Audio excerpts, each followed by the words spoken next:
Hi there, Vee Gang, it's Vee Monty and welcome back to my YouTube channel. If this is your first time coming through to my channel, I'd like to say thank you so much for coming through. Remember to like, subscribe, and comment. And if you're a regular subby, welcome back. So as you can tell from the title of this video, today I'm going to be sharing with you my honest opinion about studying a bachelor's degree in international relations. And if you want to hear more about this, stay tuned for more. I'll be right back.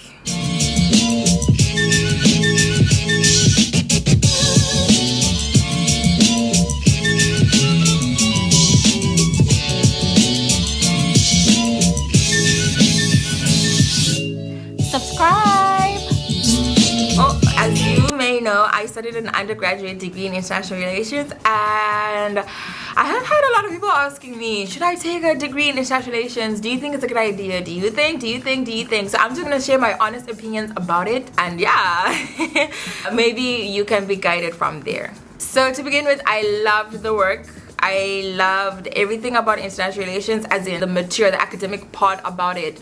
I loved my teachers. They were very helpful, as in when I needed help. They were always available to assist me anytime I needed assistance. The course outlines were very clear. I knew what I was doing and I knew what was expected of me at any given time. If I wasn't sure, there was always either a course outline to help me, or my lecturers were readily available to give me information during office hour times, and that was pretty amazing. I love the content of it, and I do actually appreciate the fact that it is very widely ranged. So I did things that I didn't like, obviously, like economics, but I did it. You know, I did calculations, I did reading stuff, I did analysis, I did essays, I did so many things. International relations is widely faceted, so I was able to do many things that I thought I would never do, but I did. So that's really exciting. And I also love the opportunity that it gave me to boost my confidence in terms of speaking in front of people. A lot of my courses required me to speak in front of people, because imagine you're like UN Secretary General, you're a minister in your country, you're an ambassador, you're working for some company as a public relations manager, or you're an international relations officer in an international company. You will be expected to speak in front of people. So yeah, it gave me so many opportunities for me to speak in front of people, which was really amazing, because I mean, I was confident enough, but I was confident with specific groups and specific people. But being in an international school as well, there were a lot of people from different backgrounds, which made me a bit nervous because this is a different crowd, you get. So yeah, now I'm very comfortable speaking in front of many different people from different backgrounds, of different age groups. I'm confident enough to speak, basically, and international relations gave me that opportunity to boost my confidence in terms of speaking in front of people, because most of my courses I had to do presentations, and it was in front of a class full of different people. So yeah, I didn't like the fact that I didn't learn a language, though. That was a downturn, I guess, because imagine people who were studying engineering were doing a language, but I, who was studying international relations, which a language is an addition, like it's a plus if you want to be in that field, you get. So I didn't like that, the fact that I didn't learn another language as part of my mandatory courses.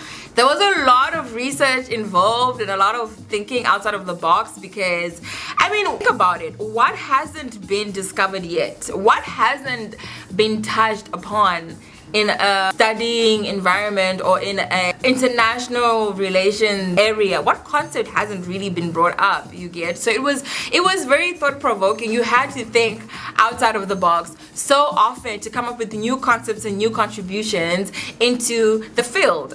If you fool around, it was very easy for you to fail. To be honest, I know people assume that IR is for lazy people and you don't do a lot of work, but if you play around, you will fail. It's as simple as that. You will fail. So that is real about IR. Of course, if you want specific grades, then you need to do and live a certain lifestyle in terms of managing your social life and, you know, the books and stuff. But in the event that you're just looking for basic average grades, if you read the material, you should be able to pass averagely. It's not too difficult for you to pass, especially if you're reading your material. It's when you don't read at all, or you read like a couple of hours before and you're expecting to get an A. It doesn't work like that. IR needs you. It's not even enough just getting information and just knowing what happened in World War I, or knowing the date of when Mussolini died. You need to know certain aspects about that whole adventure with Mussolini and put it into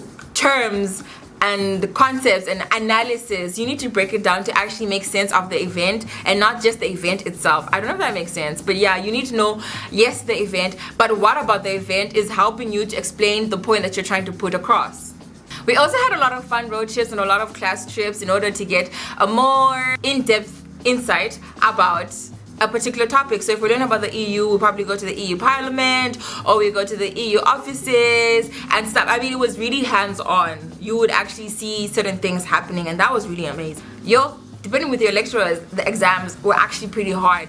And some lecturers are not asking you, when did Hitler invade Russia or whatever, no, they're literally asking you with knowledge about Hitler, but how do you apply it into a today, present scenario to deal with certain situations. Like, some exams are just too hard. You're like, but I know about Hitler, but how do I apply Hitler into answering this question? You get? It was tricky, but it allows you to think outside of the box and to like open your mind. I don't think any answer is actually wrong in IR. Of course, unless they're asking for specific dates, but I don't think any answer is wrong. It's just how do you explain it? Because if you're going to support and say, you know what Mussolini did was dope, you need to have facts to back it, you get? So I don't think there's any answer that's actually wrong, but it's how you put it out that makes it right or wrong. The annoying part about IR, as I've said in some of my videos, if you want to get into the field, like deep into the field, like proper into the field, right,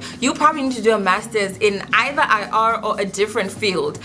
I don't know what it is about IR, but sometimes it makes it hard for you to be employed if people only assume that your degree is for embassies and, for working for the UN, like specific type of jobs. Of course, yes, you can work for an embassy and you can work for the UN, but IR can do so many other things, as I have said in a video that I will link up here when I was talking about opportunities within the field of international relations. So the only problem is that you either need to convince people that your degree is, legit for working in international business, or if they do know, they most probably want you to have some form of a business background. So maybe if you go and then do an MBA, or if you go and do something that's related, maybe marketing or public relations, something that has something to do with business relations, that would be an added advantage to you. So I'd say if you can do an elective with business subjects in your IR degree, do it. Like, the world is going business-wise. The globalization of the world is going towards business and entrepreneurship. So if you can do courses under your IR program with business courses and modules and marketing and all that stuff that relates to business, I think it would be a very good idea. So when you have an opportunity to take electives, take marketing, take public relations, take business management, take entrepreneurship. There's certain courses that your school could be providing. It would be an added advantage for you to take those courses. Okay, so the other thing about studying international relations is that if you want a job, don't wait until you graduate.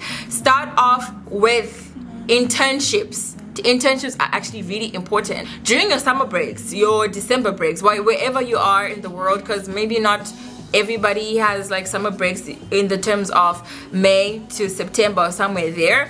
If you're having like your December break, which is you're free from December, January, February, and then March you're going back to school or something. Whatever timetable your school has, right?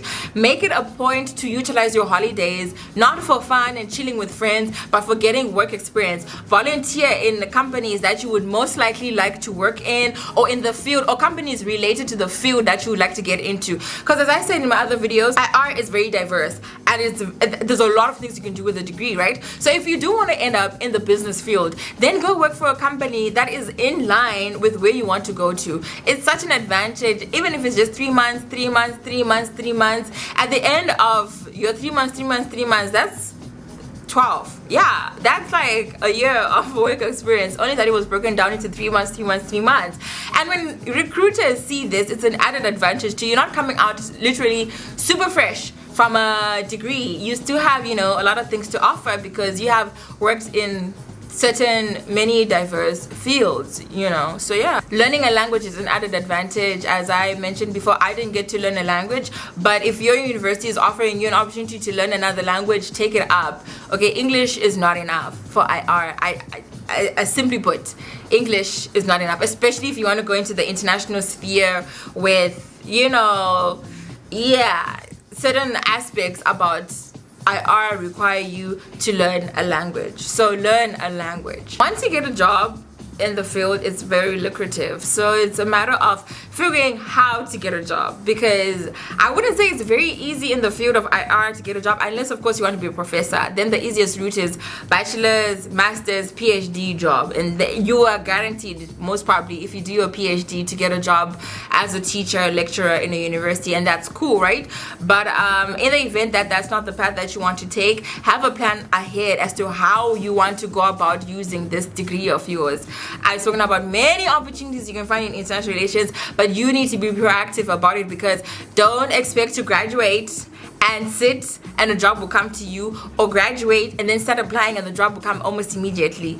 You'll probably sit for a little bit, and if that's what you want to do, then okay. But like, yeah, think ahead, be proactive. And yeah, so that's basically my honest opinion about international relations. It was not easy, it was hard, it was a beautiful experience. I would say it's not a bad idea to go to universities that offer international relations for 3 years instead of 4 years. It's a good degree if you have a plan about what you want to do with the degree.